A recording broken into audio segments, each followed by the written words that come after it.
Mardi Gras is famous for many things. I think of New Orleans, I think of Bourbon Street, beads, oh, green, yellow, and purple. There are beautiful parades, costumes, masks, and king cake, which we're making today. They have similarities to all king cakes, although there's many different kinds. They're usually round or an oval shape. There's a baby or a trinket inside. There's an icing that covers it, and you'll find that they're decorated with 3 different colors. There's green, which represents faith, gold, which represents power, and purple, which represents justice. It's justice. They actually represent the 3 kings who visited baby Jesus 12 days after Christmas. That starts the Epiphany season, which goes on until Ash Wednesday, which is the start of Lent. The day before Ash Wednesday is Mardi Gras, or Fat Tuesday. So, that's when we eat king cake. And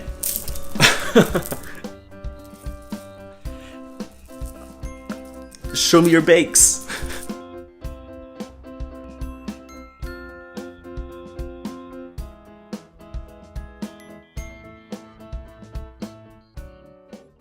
My name is Paul Tran, and this is Paul Tran, Baker Man. A few months ago I made a kringle, and at the time a friend of mine told me that this is his favorite type of Mardi Gras cake, and I thought, I'm going to keep that in mind for later. It's now later. There's going to be a base, and then we're going to cover it with cinnamon and sugar, and then cover it with the topping, and then after it bakes, we're going to cover it with icing. It's pretty easy. Now the piece de resistance is not my cooling rack, but it's the little baby, the trinket that you can put inside. I have a ceramic figure. Sometimes you'll find that there are plastic babies that are baked in or inserted from the bottom later. And that's fine too. I like mine that I got online, and I used it for an Epiphany cake a few months ago. You're gonna start off with a cup of flour, all-purpose flour. It's 120 grams, and a cold stick of butter. You're going to mix a half teaspoon of salt with flour, because you don't want clumps of salt. You want everything to be really evenly distributed, and that's going to help out in just not having those weird, gross, salty bits. I'm going to show you how to cut the butter, and what you do is you put the butter into the mixture, and then you start kneading. And you knead, and then you lift. You knead and lift. Flour to aerate, and it causes the butter to become pebbles. It takes about 5 minutes.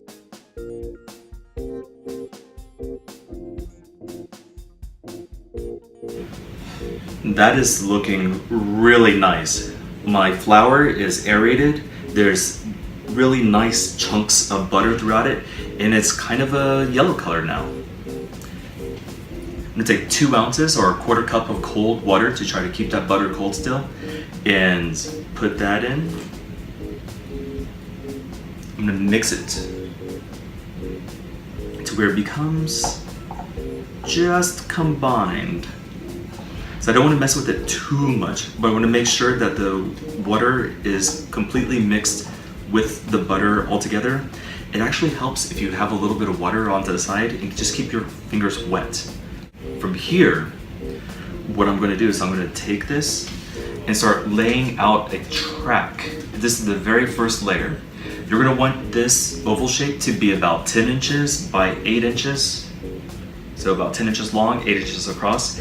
And the track itself, this little choo-choo train track, is going to be about 1.5 inches wide.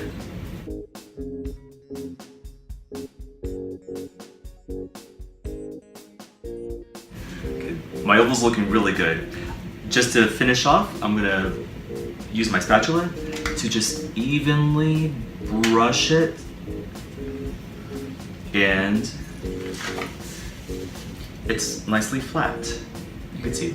You see that I've given enough room at the top and the bottom, and from side to side, to put on an additional layer of pastry. Next, I'm taking about 20 grams or 1/8 of a cup of sugar, granulated sugar, mix it up with about a 1/4 teaspoon of cinnamon, and I'm just gonna sprinkle very liberally on top of this dough. So there's a lot of really nice flavor that comes with this, and when the sugar melts, it actually becomes caramel. Caramel. You'll notice that like I didn't put any sugar into the base of this, and for the topping, I'm actually not going to put any sugar into that either. I think that looks wonderful. So I'm going to set this aside and work on the next piece. Something we don't want to forget to do, but it's okay if you do forget, is to put in your baby. The reason why I say that it's okay to forget where to put it in is because so long as you don't bake it, you could still put your ceramic baby or figurine trinket in it. It's just as long as you like just kind of push it in there. So I just put my baby on there so that it'll be ready to go. And you're gonna need a pot.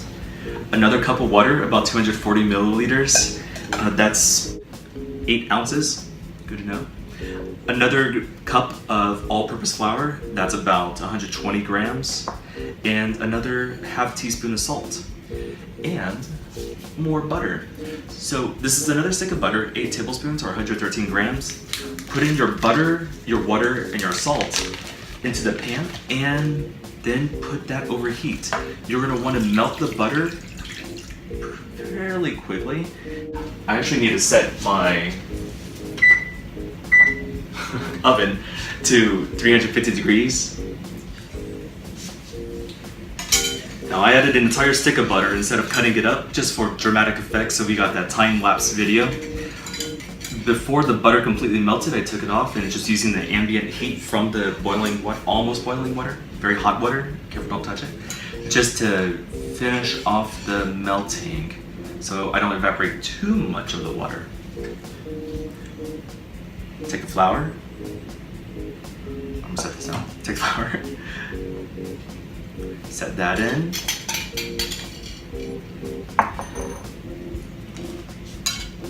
And then stir. So what I'm actually going to do is use my wooden paddle for this, so I can make sure that I have completely incorporated everything. What this is going to do is that it's going to cook the flour very lightly and turn it into a ball. Once it does that, you'll know you're done. And the heat cooks the flour with the butter, and it makes it a little bit toasted and kind of a nutty flavor too, which is really quite pleasant. This is a technique that we use for making other things like eclairs and cream puffs. Really, at this stage also, you could feasibly add some flavoring.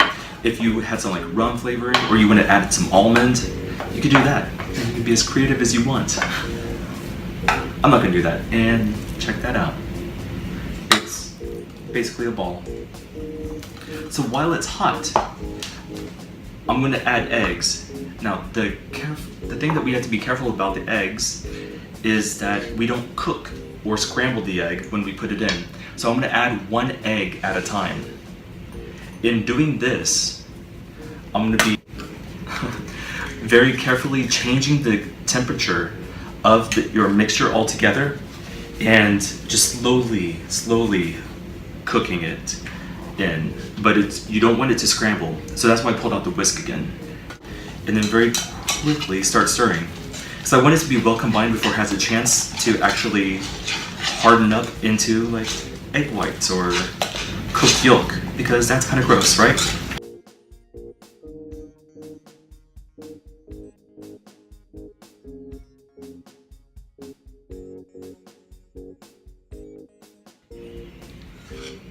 It's shiny, it's drippy, it's making kind of a triangle at the bottom when I pull it out. It's beautiful, it's done. It's ready to be put on this pastry. So for this, I might actually use my spatula. The reason why we're taking this dough and putting it on this other dough is specifically so that we can help seal in the butter.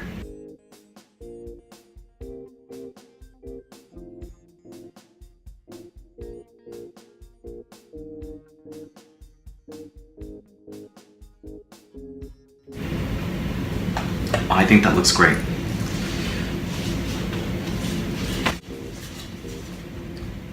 There's ample room around the sides for the king cake to be able to grow and expand. So I'm gonna put this in the oven for 350 degrees for 15 minutes, and maybe even 60 minutes, but I'm really looking for a really nice golden layer on the outside here.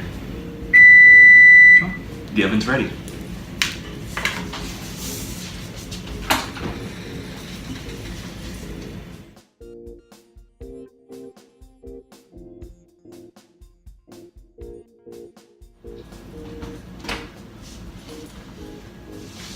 Oh my god, y'all. It smells so good. And it's brown and there's cracks along the top, which is just gorgeous. It smells eggy and I am so excited for this. So I'm gonna let this sit for about 5 minutes, just to let it condense a little bit, and then so it won't be too soft for when I try to take the pan off. Because if I leave it on the pan, it's gonna keep on cooking, which is what I do not want. And then we can let it cool completely. Okay, it's been about 5 minutes. The pan is feeling warm, but not cool completely, which is fine. Teflon fingers. Then, let's see, I can shimmy this off. Perfect. That works just perfectly. So I'm gonna let this cool completely. Not ready yet. I have my icing materials ready to go. I'm not mixing it up just yet because I don't want it to start to solidify before it's actually on the cake.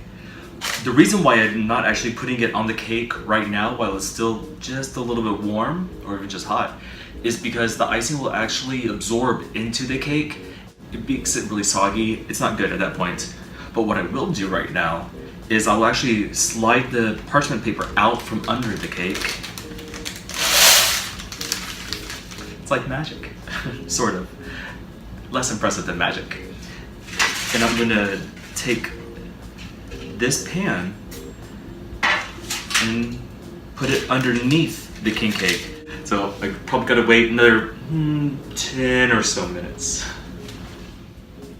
My king cake has completely cooled and I'm ready to make my icing. I measured out 227 grams of confectioner's sugar or powdered sugar. That's comes out to be about a cup and a half. I have 2 tablespoons of milk for which I'm gonna add in, and I actually have a reserve amount of milk just in case this milk doesn't cut it. Because sometimes I need a little bit more liquid. Sometimes I need a little less. You know, when you need more liquid, you have more liquid. When you have too much, and it's just too runny, what you'll do is that you just add more powdered sugar. Now, this right here is basically too thick, which is good for us right now because I'm gonna add some flavoring. I'm gonna add in a little bit of vanilla and a little bit of bourbon.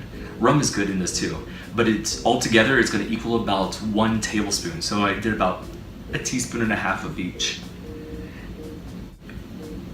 A lot of the vanilla extracts and of course bourbon are brown in color, and so I don't want too much brown in this, which is the reason why I'm using milk instead of say like water, because I want it to be as white as possible, specifically so that it shows off the sprinkles whenever I add those.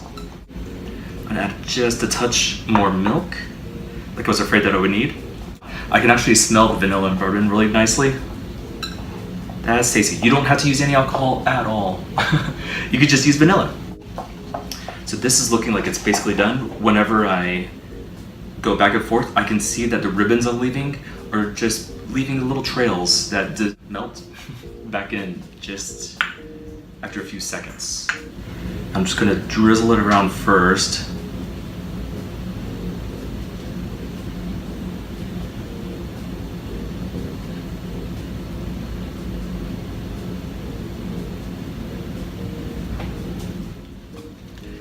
I can see that it's starting to get a little bit hard on top, and it's actually slowing down as far as dripping goes. There might be a drip here or there, but that's fine.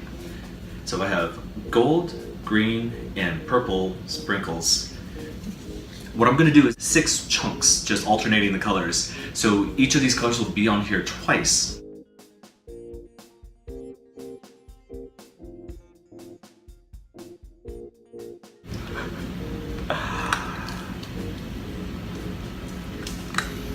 I'm so happy with this.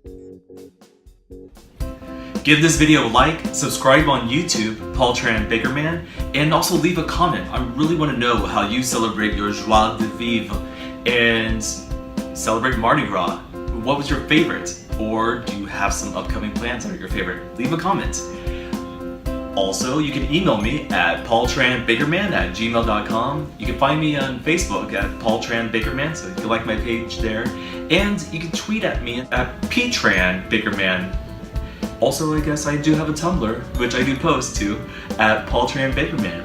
So, let me know what you baked. I really want to see it. So please, also, if you do this at home at any point, just give me a hashtag. How about fat facts or just hashtag Paul Tran Baker Man? I'll check them all.